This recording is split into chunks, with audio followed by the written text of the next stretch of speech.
भारत में होने वाली 7 ऐसी खेती जिनमें हमारा देश दुनिया के अंदर सबसे पहले नंबर पर है। नंबर 7, दालों की खेती। भारत की थाली में दाल ना हो तो खाना अधूरा लगता है और यही वजह है कि हमारे देश ने दालों की खेती में दुनिया को पीछे छोड़ दिया है। चाहे तूर हो, मसूर हो या चना, भारत सबसे ज्यादा प्रोडक्शन निकालता है। मजेदार बात यह है कि हमारे किसान दालें ऐसे उगाते हैं जैसे घर की रसोई का स्टॉक संभाल रहे हों। कुछ इलाकों में तो दालों की मंडी इतनी धाकड़ है कि दूसरे देश यहाँ के रेट देखकर अपनी पॉलिसी बदलते हैं। इसलिए दालों में भारत की बादशाही कोई छीन नहीं सकता। नंबर 6, भिंडी की खेती। दुनिया में सबसे ज्यादा भिंडी उगाने वाला देश भारत ही है। हमारे यहाँ तो भिंडी की खेती ऐसे होती है जैसे ये कोई फेमस सुपरस्टार हो। कई राज्यों में तो किसान भिंडी के लिए अलग से मुनाफे वाले पैच बनाते हैं क्योंकि सीजन अच्छा हो जाए तो आम सब्जियों से ज्यादा फायदा निकल आता है। विदेशी मार्केट तक में इंडियन भिंडी का जलवा चलता है।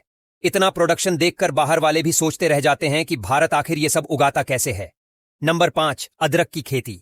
इंडिया की चाय का असली जादू अदरक में है और शायद यही वजह है कि हम दुनिया में अदरक के भी किंग हैं।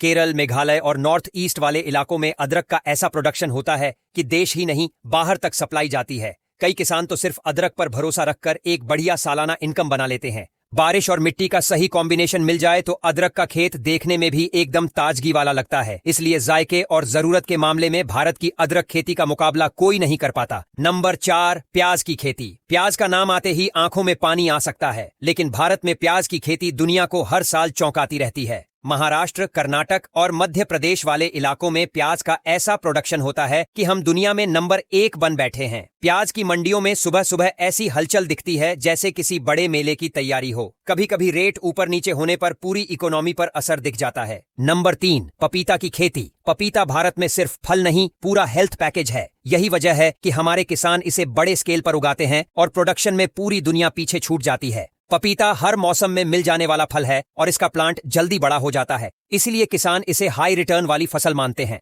गुजरात, महाराष्ट्र, आंध्र और साउथ इंडिया में पपीता की फार्मिंग इतनी जबरदस्त होती है कि एक्सपोर्ट वालों तक की लाइनें लग जाती हैं। नंबर 2, आम की खेती। आम को फलों का राजा कहा जाता है, लेकिन दुनिया को आम खिलाने वाला असली राजा भारत है। हमारे यहाँ लंगड़ा, दशहरी, केसर, चिकनपाड़ा, अल्फांसो इतनी किस्में मिलती हैं कि विदेशी लोग लिस्ट देखकर ही हैरान हो जाते हैं। हर सीजन में आम के बागों की खुशबू ऐसी फैलती है कि पूरा इलाका महक उठता है। भारत का आम प्रोडक्शन इतना बड़ा है कि दुनिया की आधी आम की जरूरत अकेले हम पूरी कर देते हैं। इसलिए आम की बात हो और भारत का नाम ना आए, ऐसा हो ही नहीं सकता। नंबर 1, केले की खेती। केला वो फल है जिसे भारत ने बाकी सभी फसलों की तरह नहीं बल्कि मिशन मोड में उगाया है। तमिलनाडु, महाराष्ट्र, गुजरात और बिहार के बड़े बड़े खेतों में केले का ऐसा प्रोडक्शन होता है कि दुनिया का नंबर 1 टैग भारत को ही मिला है। केला सिर्फ फल नहीं, एक पूरा बिजनेस मॉडल है। केले के पत्ते, फाइबर, चिप्स, प्रोसेस्ड प्रोडक्ट, हर चीज से पैसा बनता है।